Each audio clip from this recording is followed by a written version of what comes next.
have loads and loads of benefits we can actually get out of it. Okay. Okay. So insecurity is one of the problems. When I'll be talking to my family members in Africa, calling them on the phone and speaking my language, and because you do not understand my language, you will feel we're talking about you, or not even just talking positively about you. You may feel we're talking negatively about you. So that is one of the problems. That's one of the problems that we face in interracial or intertribal relationship, because this is just two people coming from two different culture, different ethnicity, different um, nation, and coming together to marry, coming together to have a relationship, to have a commitment to each other. Okay, now we know that we have cultural backgrounds too. We know that we have cultural differences. We know that we have language barriers as well. We know that we have I think some time ago, let me just tell you this story. Some time ago, I told my mom I was gonna my mom keeps on warning me, do not marry an English man, oh, do not marry a Oyibo man, oh. If you marry a Oyibo man, oh, all the children all your children are lost. Or they'll tell the men, don't marry a foreigner, because when you marry a foreigner, oh, your children are lost too, because children tend to link more to the mothers, you know. So there's don't marry a stranger, don't marry a stranger. If you marry a stranger, that means my grandchildren, I wouldn't see them anymore, because my mother's cousin married an English woman, and till today, when the guy died, we've not seen the kids anymore. So she's like, oh, no, no, no, no, no, don't marry, don't do this, do this. So this is one of the fears, one of the barriers of interracial relationship or interracial marriages, you know. And also people are stereotyped. You know, when we have this old mindset, this mindset that it is only someone from your ethnicity, somebody from your tribe that will actually make a good wife.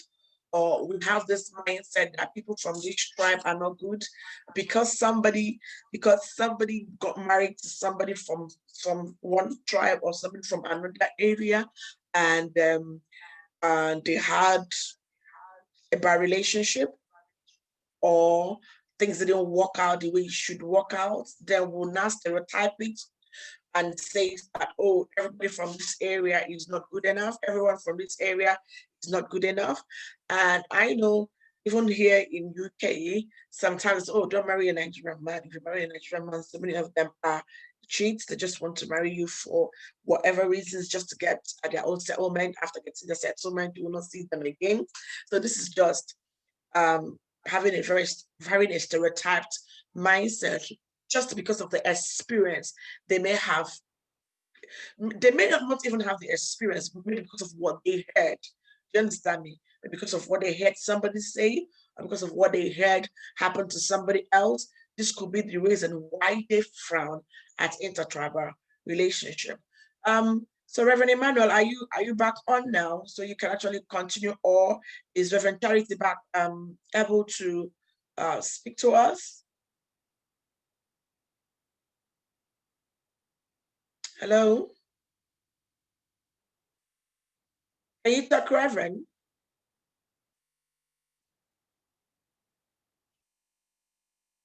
Okay. In the absence of that, just like I said, I was still saying earlier. Okay, Che, did you want to talk? Okay, that's fine. You are free to talk here. Now, from my own view, I think development and advancement tend to take away all these things. You understand? And from your statement, I also want to buy into that, because I think majorly our parents really put so many of these stuffs into us. You understand? Now, taking back to, let's say, like 50 years back, 40 years back, 30 years back, you understand now, using the Nigerian ethnicity country as a scope, you understand that it was really, really difficult for intertribal marriages to hold because our parents believed that it was going to be difficult to work. And down here in Nigeria, we all know that when a man marries his wife, it's as good as the both families are marrying. You understand? They don't just leave the couples on their own. There's this kind of relationship where families, parents will always want to visit their children and all that, which I don't think it's that so in the Western world as per se. Now, when you talk about intertribal marriage in Nigeria, it's still on a high side. But using US or UK, for example, you will hardly find something like that because advancement has taken over, developments are taking over all that.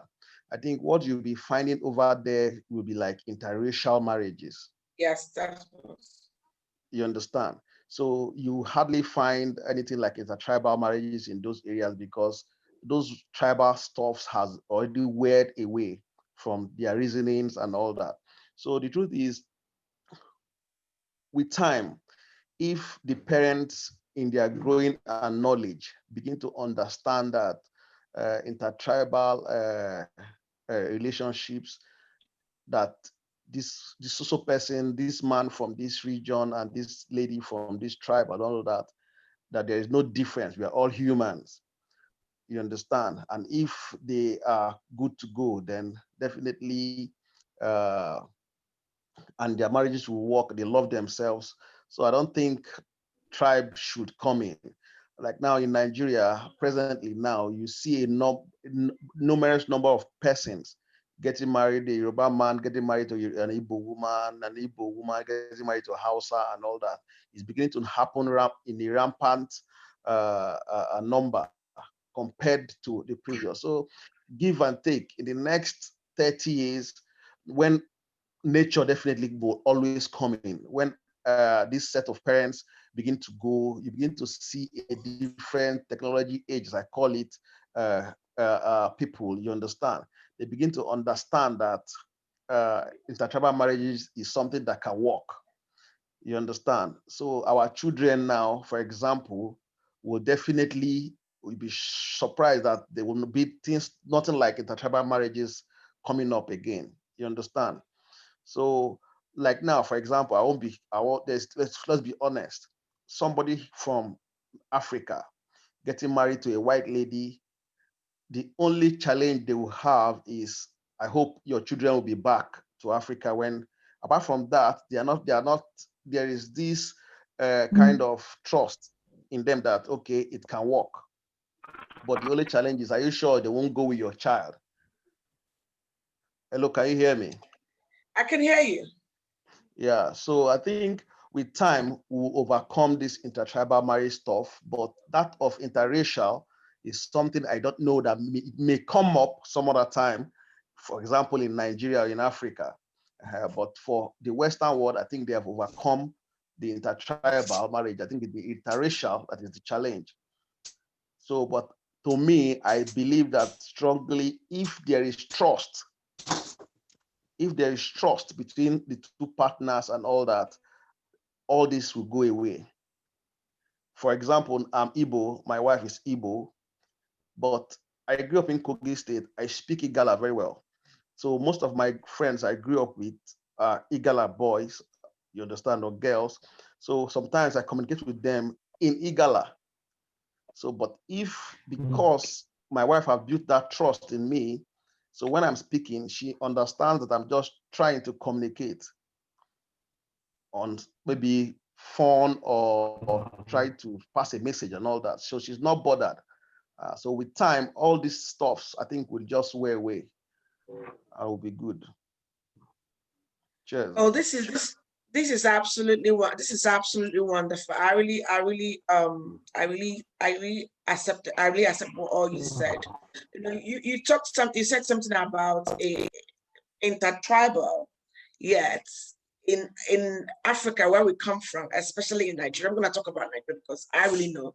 I know I am from Nigeria. I know when you tell your parents like an Igbo girl now. If I tell my mom I'm gonna get married to a Yoruba person, I know she's gonna scream her head off. I said, no, it's not done, it's not done, because of language barrier, cultural differences, and another thing, what I said before, because of this stereotype mindset, because of what they had before. We know back, just like you said, 50 years ago, it was not heard. It was just very little people that actually intermarried, but now we have seen that a lot of people are just getting married.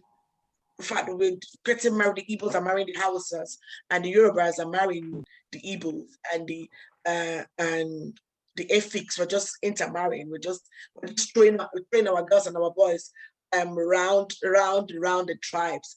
Now, in just like you said, in abroad where we are now, we still have this interracial marriage, and don't forget that racism has not really fizzled out of the system. We still have racists. We still have people that do not like the black skin, the brown skin. We're not black skin. We got chocolate skin. There are still people that do not like the chocolate, the sweet chocolate skin. There are still people that just don't want to be with us. They just don't want to be. So when you tell them that oh, you're getting married to so person from so place, they will say no. So it is a gradual thing. I think just like you said, globalization, civilization is actually coming in and trying to fizzle it out gradually. So I don't know if Reverend is still around. We want to ask you some question. How did your parents take it when you told them the first time you came to them and you told them you found a beautiful flower all the way from an Efik lady? How did they take it? You from the Benin side, what do they call you people? Is a Bidu belt or so. People from Benin. Yeah, and you told your parents. How did they take what you said to them? How did they take you finding a young lady from a different tribe? Because I know our parents do not find it easy. They do not find it. They're not happy. You bring a lady to them or you bring a man to them and tell them, Mom, I'm married outside the tribe. Not even within my state or within my area, not even within my tribe, and not even within like me, I'm from the eastern part, not even within the eastern part of Nigeria. You found somebody outside the eastern part of Nigeria. So how did your parents say it? Man of God, is your turn now to talk. Thank you. And if Mama can speak too, I don't mind her talking.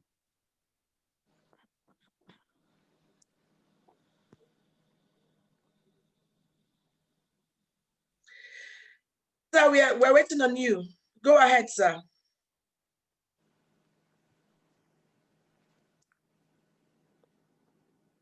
What a terrible network today.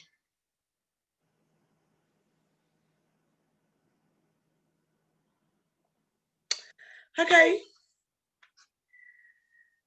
Can you hear me? Can you hear me, sir? Reverend Emmanuel, can you hear me? This is terrible. Okay. For me, if I bring just like I said, if I bring somebody, my parents, and tell them, my dad wouldn't even mind, because yeah, he may not mind it in front of me. He may just ask me, are you sure this is what you want? Hey, sir, please, can you go on? Okay. All right. Okay.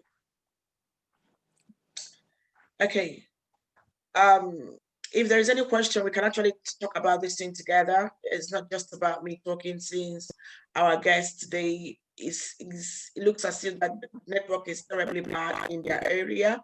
So we can actually share ideas. Shady has shared his own idea. He actually emphasized on globalization and civilization has actually changed the norms now. And within the next 5, 10, 20 years, intertribal marriage will be the order of the day in Nigeria. Okay, so any more contribution? Yeah. What do you think is the fear? What do you think is the reason why people dread intertribal marriages? What do you think is the reason why people don't like it? People don't want to marry somebody outside their culture?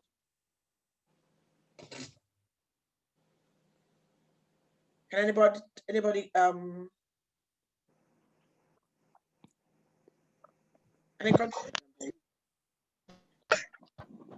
Good evening, everyone. Good evening, darling. Good evening. My name is Lola, and I just want to contribute on the question and the topic that we're talking about. We're talking about intertribal marriage or relationship. I think the thing that our parents fear the most is the loss of identity. Um, I had dated outside of my culture before, outside of my race. I left the continent of Africa. I dated a European man many, many years ago. And my parents were really scared because it was a very serious relationship and that was leading to marriage. And they were very fearful of a lot of things. For example, the culture clash, beliefs, uh, the culture is just very different. There's always that fear of, will you come back home? Would you remember to come and visit your parents? What if you fall in love with this outsider, this person? Are you going to come back? And my advice to anyone in that situation is you have to know yourself first. I know myself. It doesn't matter who I marry. I will always know where I'm from. I will always know who my parents are. I would always visit. I'll make sure my children visit. So you have to know what you really want. Because at the end of the day, you can be with someone from the same village, the same neighborhood, and still the marriage will not work out. Things, the love is not there. There's abuse. There's no love, there's no security, there's not, it's just a waste. It could be a waste. It could be a waste. So I don't want us to dwell too much on it has to be from my father's town because that's not always what God's plan is for us. So one thing that I did was we talked about it, the differences, the culture, how to respect my people. Your definition of respect might not necessarily work for us. They don't want you to handshake them. They don't want you to say hi. You have to greet properly. You teach them. And when love is involved and God is involved, all these things is minor. It will work out. There's nothing, if it's something is supposed to work out, race is not, it can't stop it. The tribe, whether Ehiorobo or Yoruba, Igbo, Hausa, those are minor things. There's bigger issues to think of. In my own case, I'll think more of the person's faith, the person's religion, if they're Christian or Muslim. That's a deal breaker for me. So if I'm dating someone outside of my tribe and they have my faith, you just have to know what's important for you. I'm sorry about that. You just have to know what's important to you. And I feel like it depends on the age of the people involved. So if you're a younger person, I think you probably wouldn't know what you want. You can get confused, people are advising you left, right, and center. But if you're a mature person, you know what you want for yourself. I feel ultimately you have to make the final decision of what you want for your life. Happiness, so strong, solid from marriage or relationship is not based on someone from your village. It doesn't always work like that. That's my little contribution. Thank you. Wow, this is absolutely amazing. This is amazing. You just you just nailed it, just like Chinedu did, and we've been talking about. You just said. I think it is not easy to actually go outside, actually convince your parents into marrying somebody that's not from your tribe, and it's not so easy to go outside your parents' advice, in as much as you are the one that's going to be in that marriage. And if they are advising you from a positive side point, not from their own selfish point, sometimes we need to listen to them. And also you said something about you have to talk about this, you have to talk about things before you just go into the relationship or go into the marriage. If it's just friends, that's fine. But if once it's gonna get into marriage, you have to talk about some things, talk about your own culture, talk about your own corollary issues, talk about food, talk about the way you have to, in fact, just like it's a respect is the way the English, I said it earlier when we started, the way English people see respect is not the way Black people see respect. What we call respect to them may not be respect. And so what we call insult to them may not be insult. So you just tell them, this is my God, this is what I love. But I do not buy the idea of somebody losing their voice just because they want to get married or just because they want to be with somebody. I do not buy the idea of somebody losing their identity just because they want to be with somebody. Okay. I know people can change at the time of the day. I know when you start a relationship, you may even think, you may see, or the person may come across to you, your relationship, as somebody that is very understanding, somebody that loves you, somebody that values your opinion, or somebody that is not able to swallow up your identity or swallow up your voice. But things change. Come on. Like she said, you could still have the same issue with somebody that is from your tribe as well. So for me, intertribal marriage, interracial marriage, I don't see anything wrong with it. If you find somebody that is outside your tribe, outside your marriage, and you love the person, you can just go ahead, do it, and go on. I think, Chida, do you want to say something? Does anybody want to say something else? Glad, do you want to say something? Yeah. I don't know. Is there someone else who want to go before me? No, go on. Go on, darling. Okay. Thank you so much. Yeah, I agree with Lola. I was actually waiting to say something as Lola, because for me, my relationship, it was with the English guy, and my family. I took him. He asked his hand in marriage to my family, direct to my family, because that's what I said I want. I said, if you are serious, then you have to ask my parents.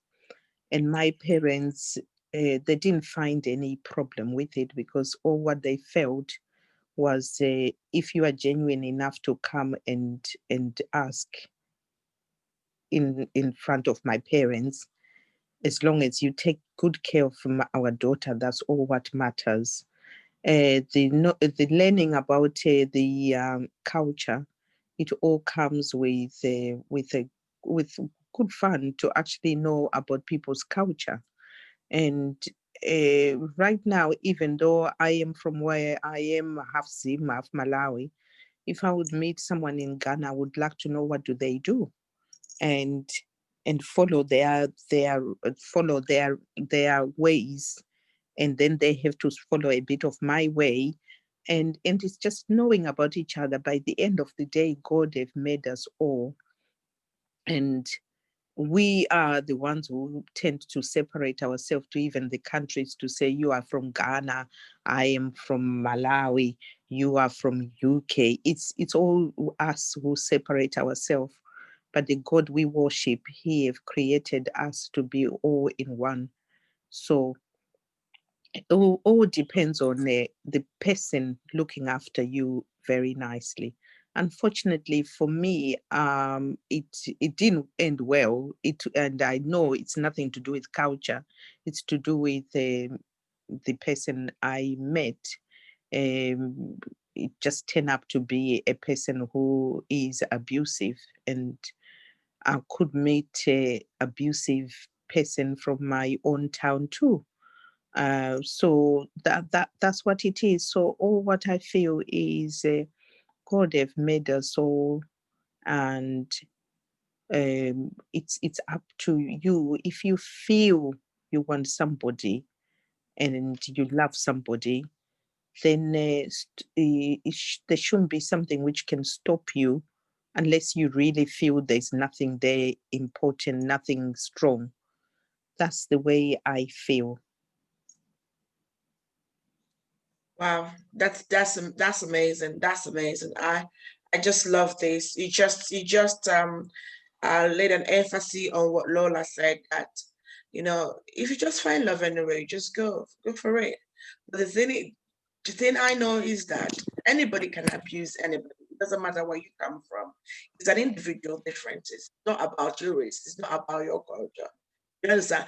I know there are people that there are known, there are some tribes and there are some cultures that are known to molest people, to treat especially women as a nobody.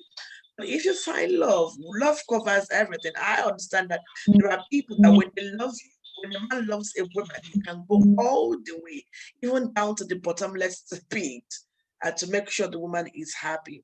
Okay, so yeah, this is amazing.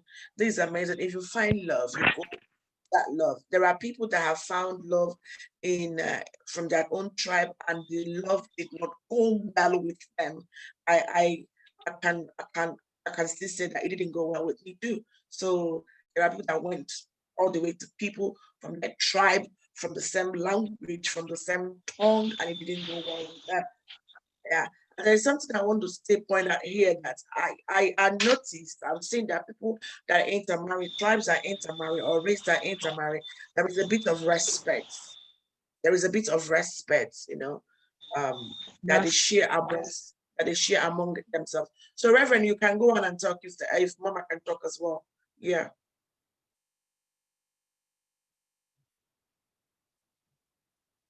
Okay. Did I lose you again? Have I lost you? You can go on and talk, sir.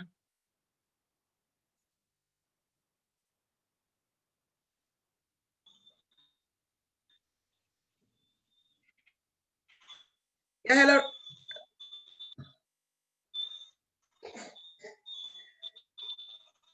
Yeah. Okay. Reverend, you can talk. I'm hearing you.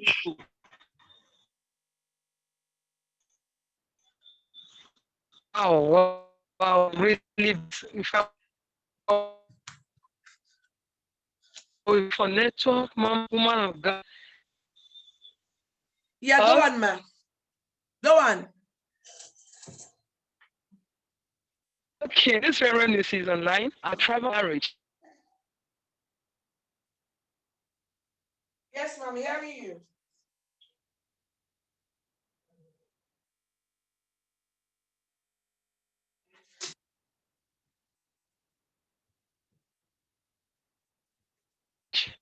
I really thank God for about it. Yeah.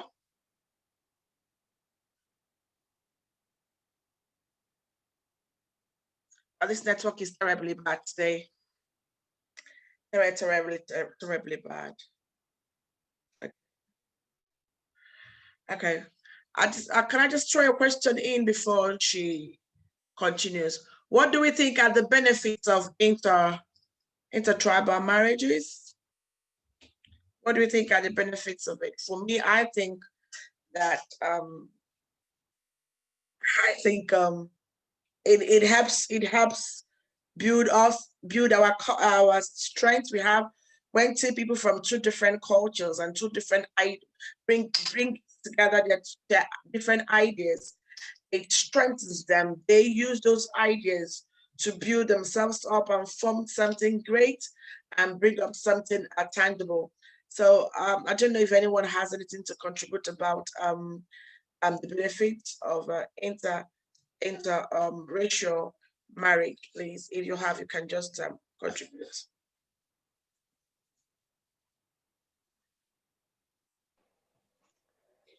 Hello, everyone. It's me again. The benefit that I found for me was that I was very open to learning. My kind of person, my personality, I'm a very adventurous person. Sorry, my baby is trying to talk as well. Um, I like something new, different. I like to learn something. I get really fascinated easily, and I find it just more fun. It's very exciting. But like I said, it's not for everyone.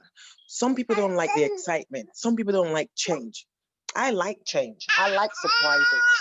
I like to be surprised. I like change. So if that's why when I commented earlier, I was saying you have to really know yourself and know what you want. It's a very scary thing to go into, especially if you haven't experienced it before. But because I've experienced dating or, well, dating outside of my race, culture, tribe, I'm really, really open to it.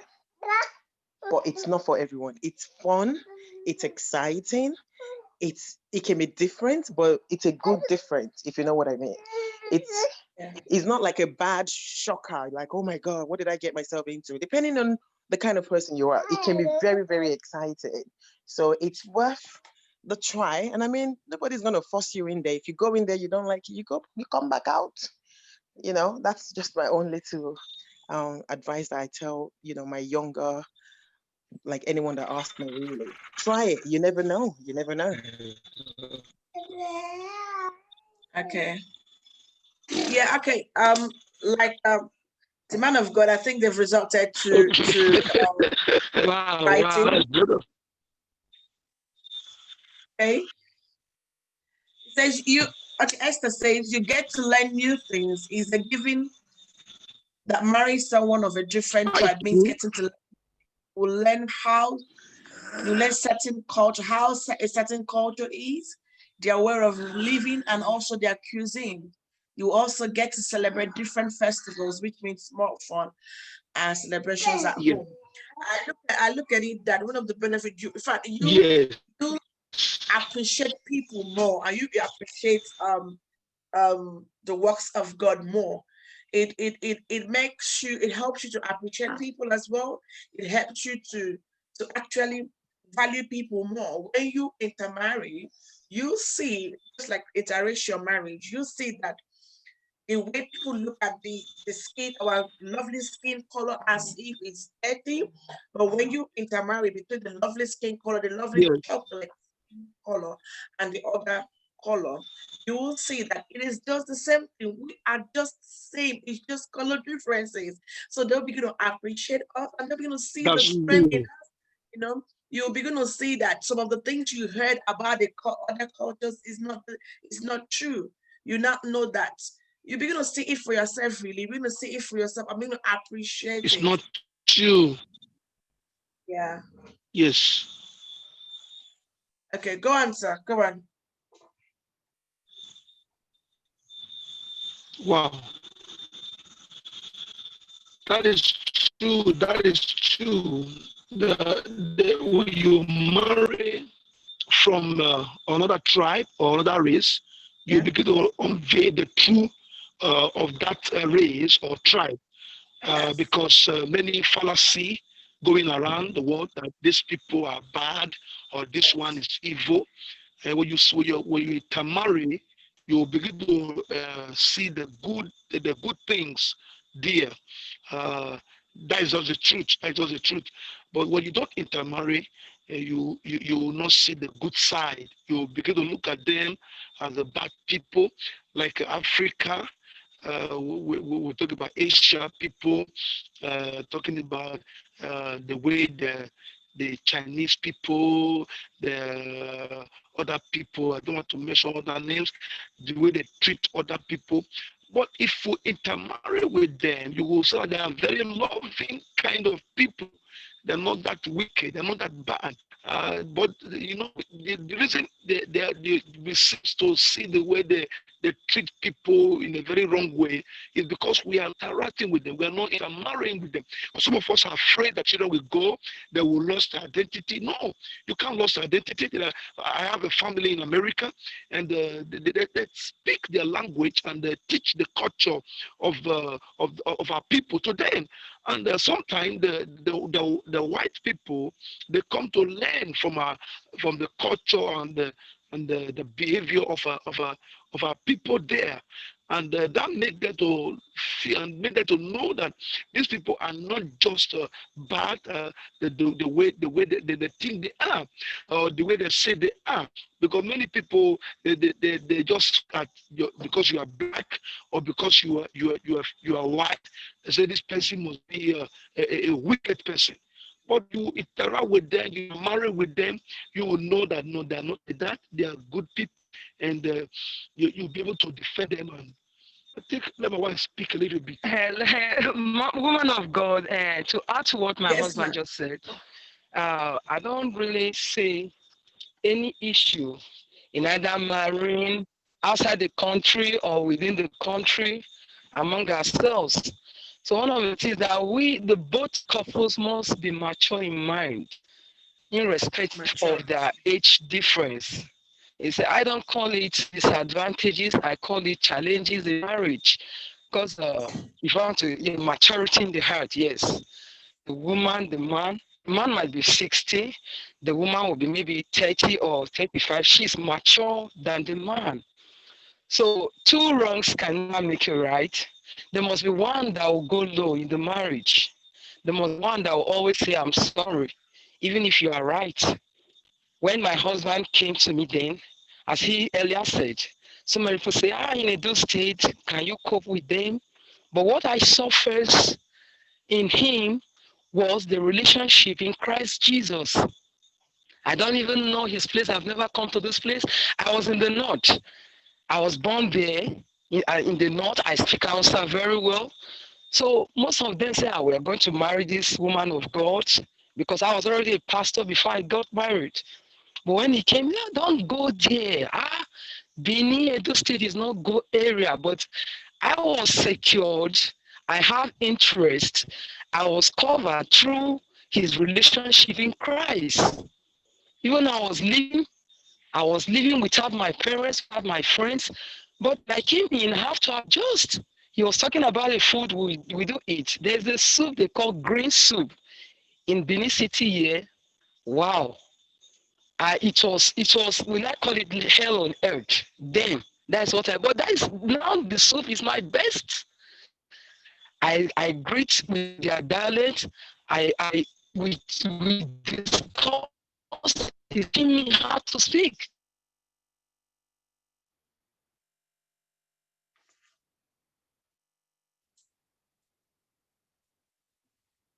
Okay, have we lost you again?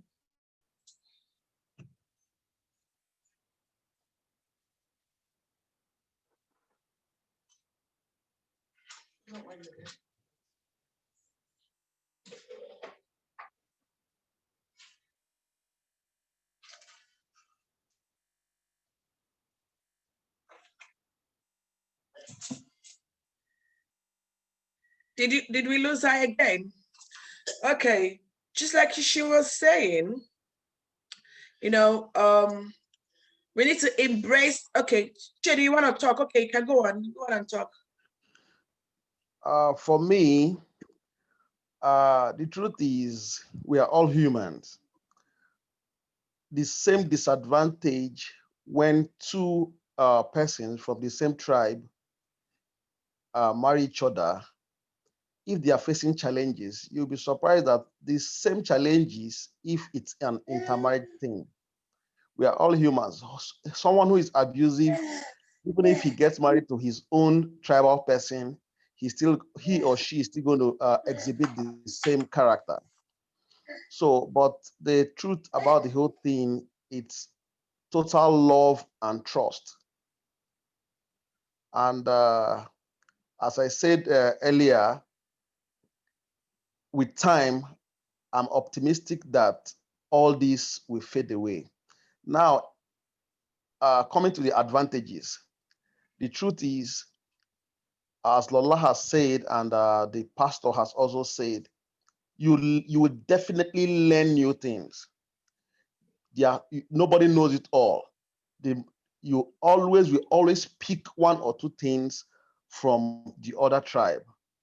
And definitely you will also take it back to your people, and they will understand that, so this is how these people live. With time, they begin to understand that these people are not really as bad as people or other people have portrayed.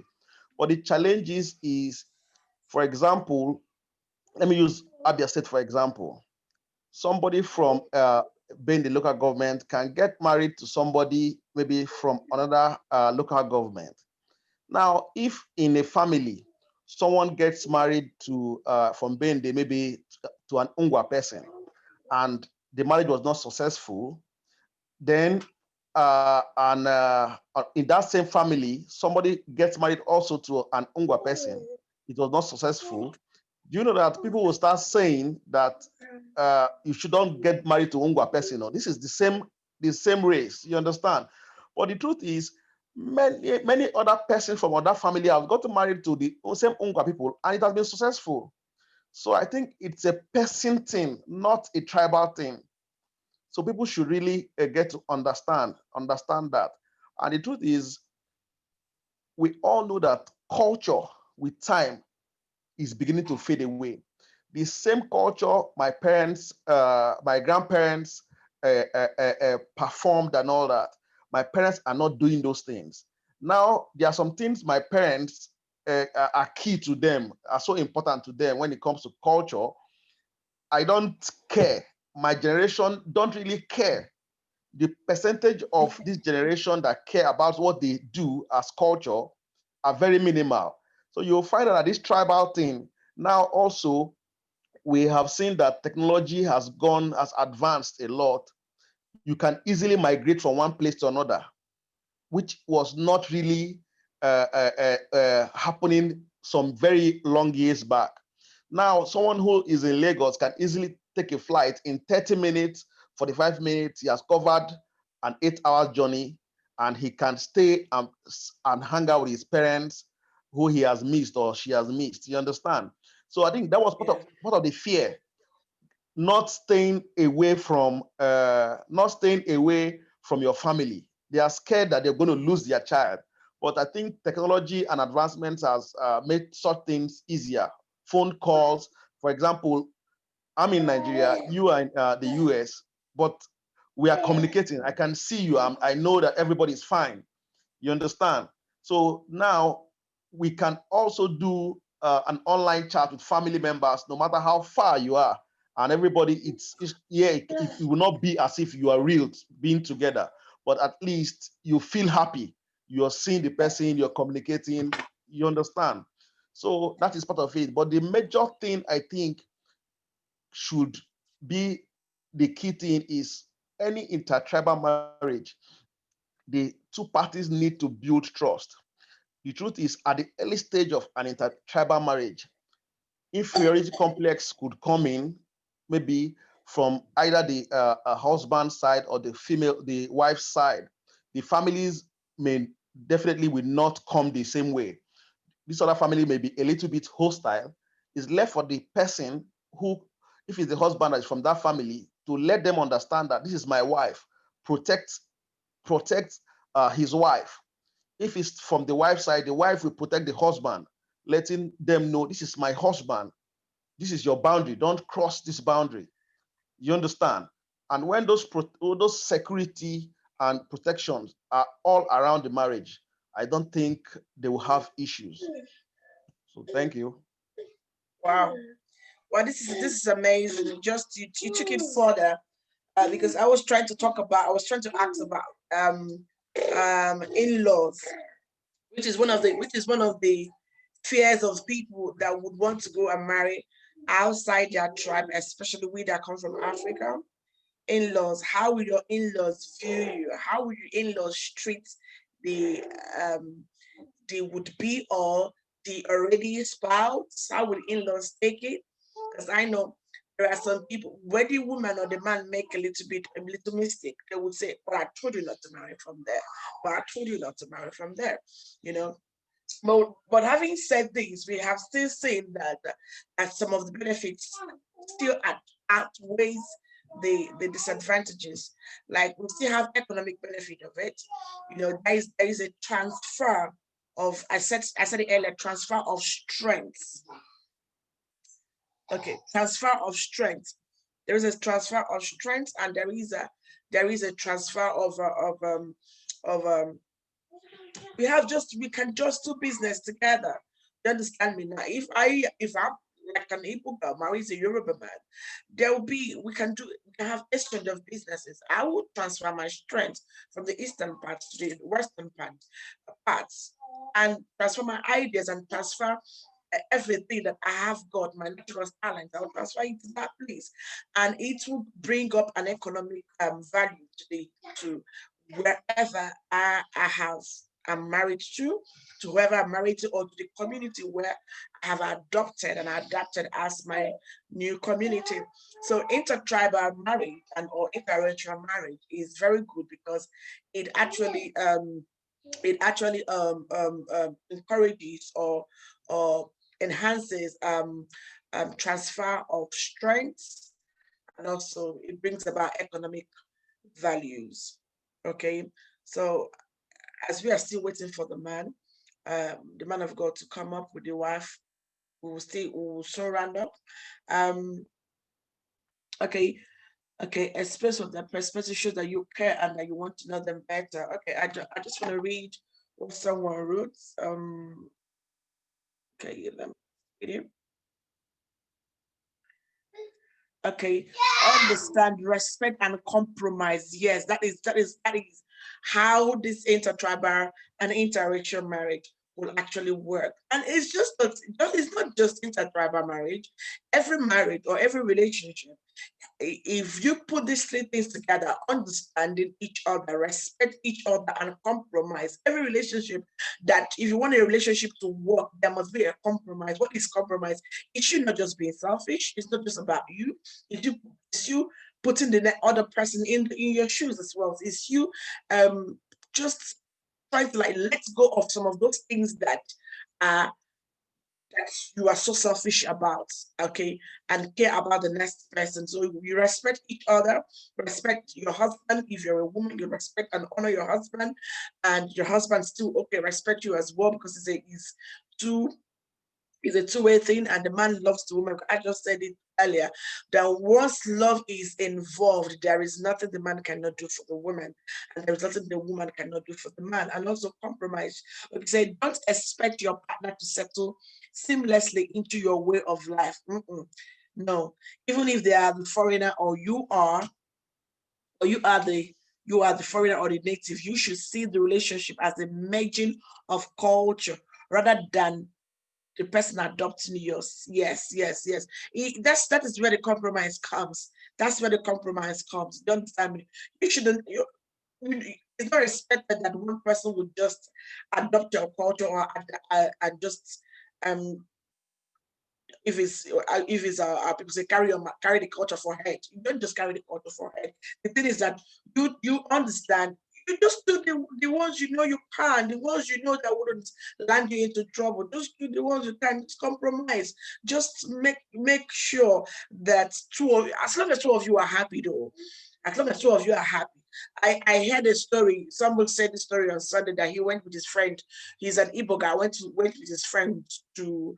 The friend is a Yoruba, and Yoruba culture. When you want to greet the elderly people, you need to prostrate on the floor and greet them, or you need to bow and greet them. And that is not done in our Igbo land. Igbo land, you can actually you respect them, but you don't bow down. You don't prostrate on the floor to greet them. And this young man just said, greeted the man, and the man frowned and didn't just answer him. He was not happy. Okay, so I think the man now called the son and said, "Who is that irresponsible, disrespectful young man that couldn't even bow or couldn't even greet me the way he should greet me?" Okay, these are culture differences. In Igbo land, we do not do that, but in Yoruba, they did that. But once the young man now understood what he's supposed to do, he went back and prostrated before the old man, and the old man just blessed him and became happy and blessed him.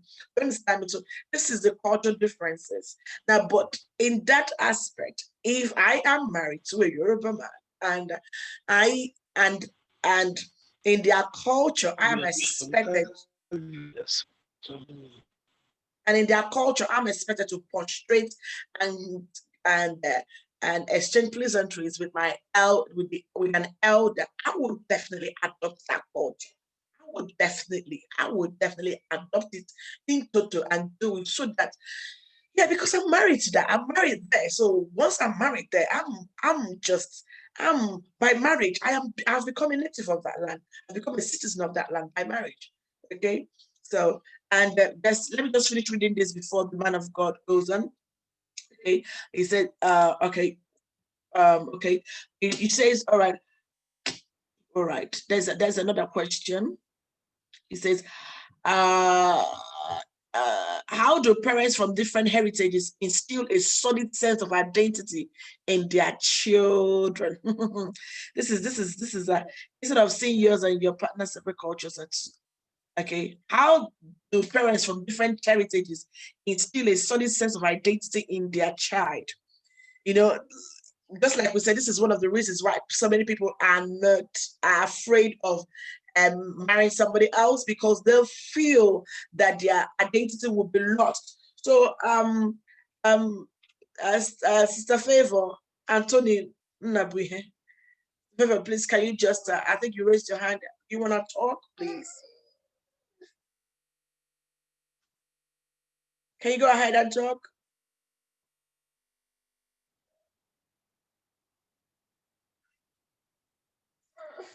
Okay. Now he says it. Now, Chedi, if you're talking, you actually muted yourself. Chedi. Can you hear me? Yes, I can. Go on.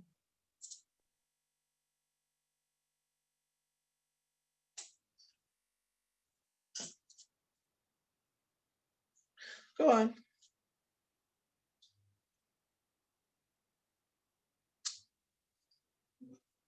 Okay. You're not talking. I can't hear you. I said, hear me now? Yes, I can hear you now. Yeah, go on.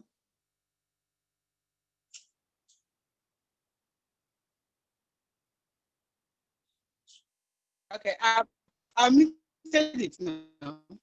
Okay, go on. Okay. See, I want and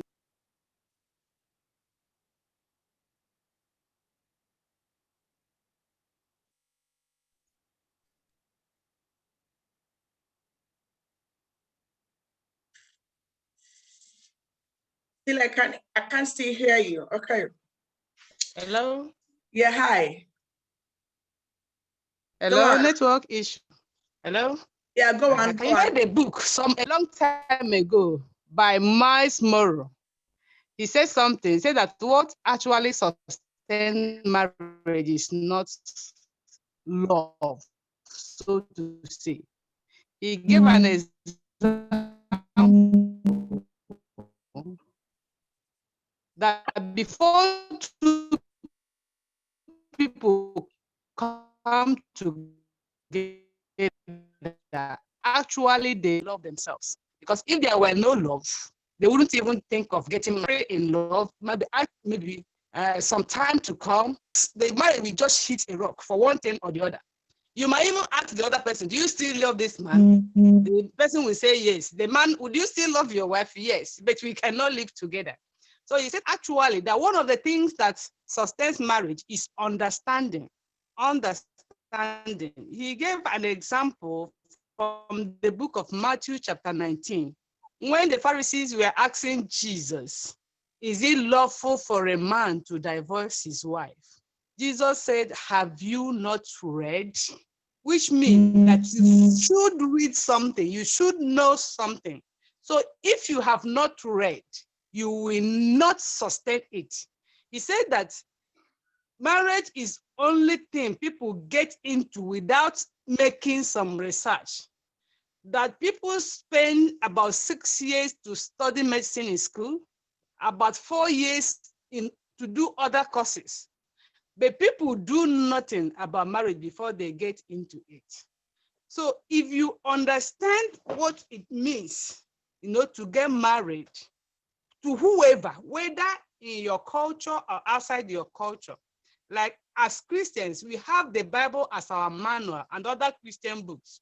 If you're able to understand what you are going into and your role in that place, then you can really advise yourself and make up your mind how to live your life in any way you find yourself with somebody. So I just want to contribute that aside love, that this area of understanding is very, very important in every relationship, especially in marriage. You must know what you are likely to meet in that place. Like we're talking about culture, you should understand that these people have a particular culture and that they will expect you to behave in a particular way. Like some of the wives that come down to us here, sometimes they do things that make us, they try to imitate what we do, even when they cannot do perfectly well, and we will laugh at it. These are the things that could, say, this person that doesn't even behave like the white, she's the white, she came here, she just interacting with everybody. This is what she's not used to in her own culture. But when she comes here, she begins to, because she prepared and made up her mind. She understood that there is a difference in where he or she is going. And if the man also understands it, he will know how to treat her, even relating to what he knew about her own culture. So what I'm adding in this case is that aside love, knowledge is very, very important in relationship, both within and outside your own culture. Thank you. Well, this is amazing. Daniel said, Daniel understood by books. And just like what Esther still said, we said it, everybody's saying understanding. Even what she wrote here, there's no love in it. I was the one that included love, because before you get, anyway, love is, before you go, is a foundation though. But foundation without other things, I tell you, you may not be able to live in that place. So understand, you have to understand your partner, understand what their culture is, understand who the partner is, learn them, just like you said here now. Many people, we waste our time studying, but we do not study the person we are living with, or we do not understand this is what the person likes, or this is what the person does not like, what color the person likes, and what color the person does not like. Now you said something about the English people, or the whites, or the foreigners that actually marry the black people, or the black that actually marry the foreigners. One thing is that before you make up your mind to leave your brethren, to leave your tribe, to leave your country, to marry somebody else, in fact, you've already known that this is the way they do their things. To marry an English person is not a joke. It is not child's play. Do you understand me? Because two of you are from two different cultures, two different backgrounds, two different reasons. Do you understand me? So when English people or the European people decide to marry a black man, they will go as far as knowing how to cook their food. But some of us, when we marry our people, when we marry our people, we are so complacency. Do you understand me? We become so. It's like they understand this. Some of us we don't even know what some of us strolled into marriage. Some of us strolled. I say strolled. We strolled into it. We didn't even know. What's the meaning of stroll? What's the meaning of the stroll? We just walked into it. We lackadaisically strolled into it. What the reason why we strolled into it? Okay, not knowing what. No, there is a reason behind us strolling into it. It could be because of our age. It could be because of our culture. Our culture demands that we get married. It could be because of religion. It could still be because we want to have children, or it could be because we just want to cure or set or manage lust, sexual lust. So that is, some of us went into that because of strode into that because of marriage. But when you talk about, I'm just talking about what Pastor Favor said.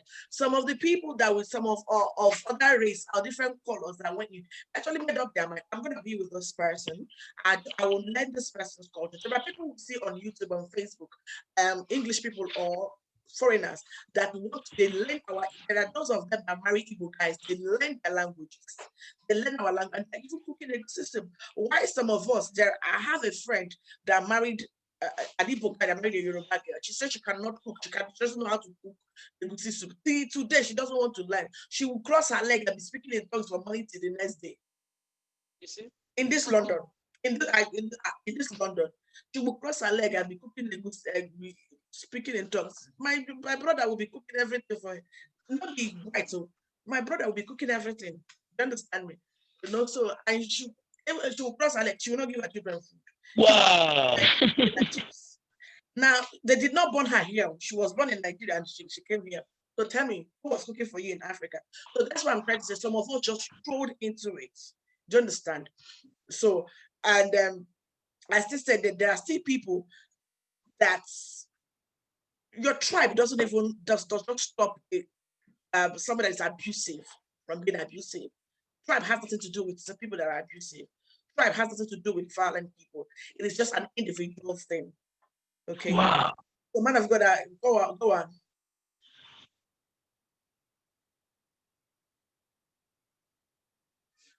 Okay, let me still read what Esther said here. Let me just read what I still go on if you want to before we. Okay, Esther said, yeah, instead of seeing yours and your partner's culture to be a separate culture, a relationship as one. That is talking about two people that are married from two different cultures. Wow, that is wonderful. Okay, see your cultures as one. Teach your children about both culture and explore with them the differences between the two cultures. In fact, you can actually make it like a study at home.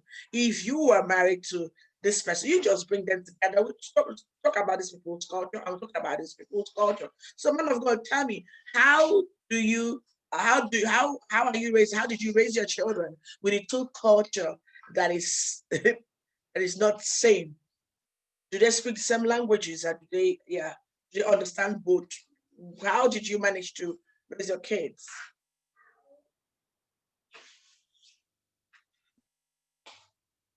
Okay, and also say, see your differences as a good thing and a good thing that enhances your relationship rather than a stumbling block. Oh yes, teach your children about both cultures and explore with them the differences. Okay, now you have to teach your children about the cultures.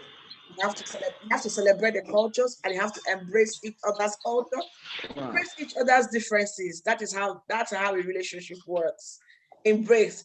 If I am weak, if your partner is weak, let your own strength cover your partner's weakness, and let your partner's strength cover your own weakness. That is still work. That is still work. Okay. Yeah. Man of God, you can actually continue before we just we'll soon round up. Yeah, because yeah, it's an interesting topic. Yeah. Praise the Lord. Pastor Mara, you were just saying the intertribal marriage or relationship. Even we that were having children outside of our own country, so coming to Europe or I don't know, any part of the world that you're not really from and having your children there, that country, that place that you're living, they must have a culture. They have their way of life. Yeah. So even having your children here in the United Kingdom, for example, there's something called an English culture. Yeah. They have their way of life. If you're following the monarchy, and you will know one or two of the English. That's why even people to have to legalize themselves in this country, you know, right. you do a test called Life in the UK test. Yes. Fail that test or you pass that test. If you don't pass that test, you will not get your you won't get your British passport. No, not at all. So in this country, raising children here is a culture. So how do we then, as Africans, as Nigerians to be precise, how do I make sure that having my child here hasn't stopped my child from learning my culture? Number one, we speak English when we go outside. When we're in the house, we speak Yoruba. We speak Yoruba because that's where we are from. I don't want you to go to Nigeria and everybody will be speaking Pidgin, speaking Yoruba, and then you'll be looking lost and confused. Yeah. So one thing we do is we speak the language, we eat the food. Introduce them to the food. Yes, nobody comes into my kitchen to know what we are making. We make ogbono, we make efo, we make saza, we make pounded yam. That's our culture. That's our way of life. And it's not all the time we have to listen to songs in their language. We have to listen to song in my language too. God understands all language because he created all these languages. You have to let your children be comfortable. Otherwise, when they go back home, they look confused. They don't want to stay there 2 days. It's like misery. You're in a country where you don't know what they're speaking. And why would children like that grow older? They grow to be, big men and women. They grow to get married. What makes you think as a parent they would want to marry somebody from your country or from your culture? That's not their culture anymore. They don't understand the food. They don't understand the language, the way of life. They don't understand anything. I teach my child, when you see a Black adult, it's auntie, uncle. You can't say a woman in her 60s, what's your name? What's your name? It's not necessary. She's auntie. She's grandma. That's our culture, where we're coming from. That is our culture. That's how we have to teach them our culture. My son knows, he knows eye contact. We don't need to open our mouth to say everything. You give them the eye contact, they know what you're saying at that time. They know what time it is. They know what they have to do when you signal to them. They need to know all these little things our parents teach. They taught us back then and it didn't make sense. Now it's going to make sense because it's our time to teach our own children. When the Bible says, train your child the way your child should. So, to the best of your ability, train them respect. Train them not to talk back. I mean, that is God's culture. If we don't even have a culture, let's teach them God's culture. To be respectful, to know good from bad, Children. to do the right thing. I agree with you 100%. Mm. Talking to our children with signs, very, very important.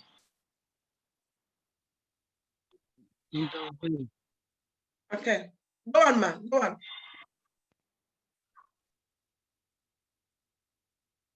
Go on, man. Okay, I think it's proven that children that are bilingual, Yes. very intelligent.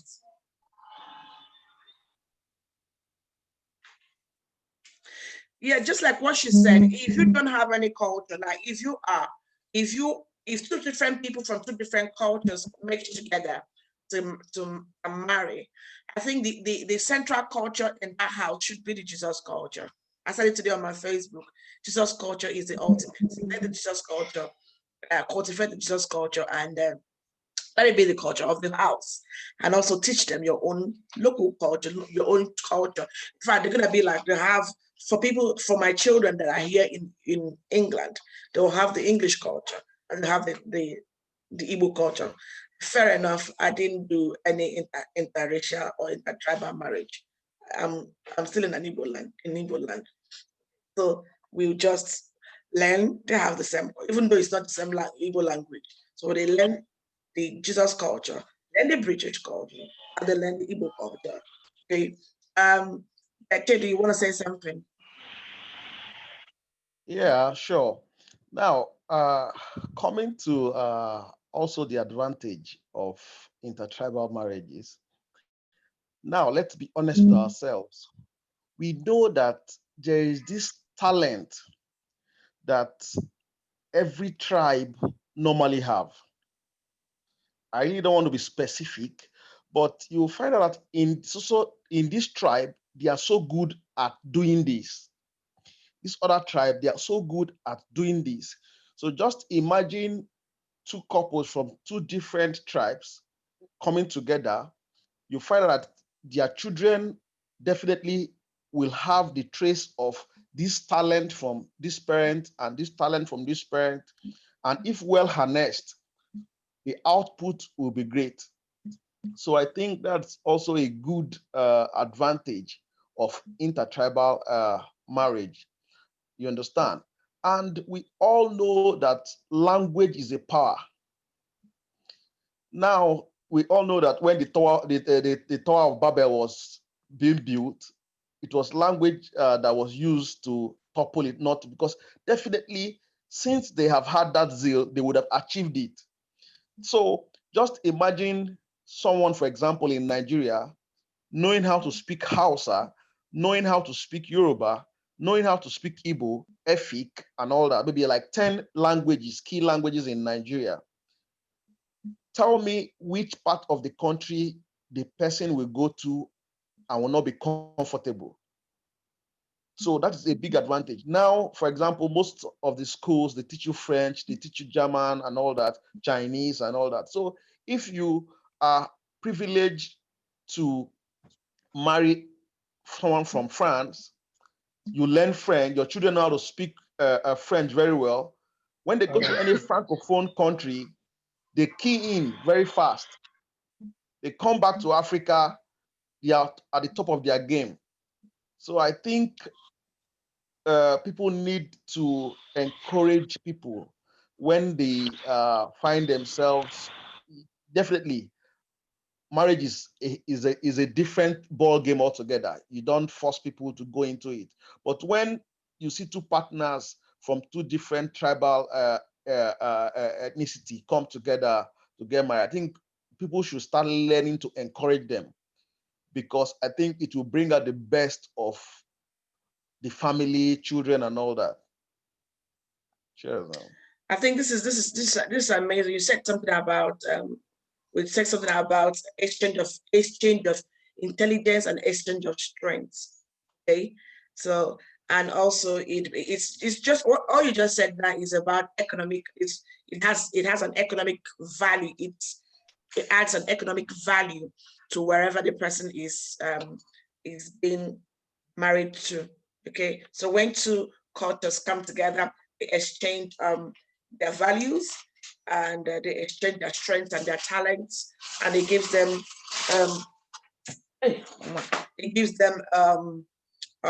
advantage over other people. So this is actually is awesome. It's awesome, and their children are more intelligent. It's awesome. So we're gonna wrap it up now. So, man of God, things are changing. We are having more intercaste marriage now. Okay. Yeah, things are changing. We're having more. Yeah. Okay. Yeah, that is true. We're having more. We're having more of it now. Globalization has actually set in the SY generation. This generation now, they don't want to know about tribe. They don't want to know about culture. What they know is about love. That's what they know. Just want to know about love, and they just up they go. Once they see somebody they love, they just go. And that's but one of the disadvantages I found out in intertribal marriage is that some of them can easily divorce. Some of them can easily divorce because of heat they get from their in-laws, or because of the experiences they have in their marriage. It is not 100% thing. It's some of them. I just say a handful percentage of them actually find it very easy to just unhook themselves from that relationship. Okay, so that is just that. Okay, I don't know if man of God is yet to conclude. Please conclude for us, and so we can end this today, and next week we'll continue from where we stopped.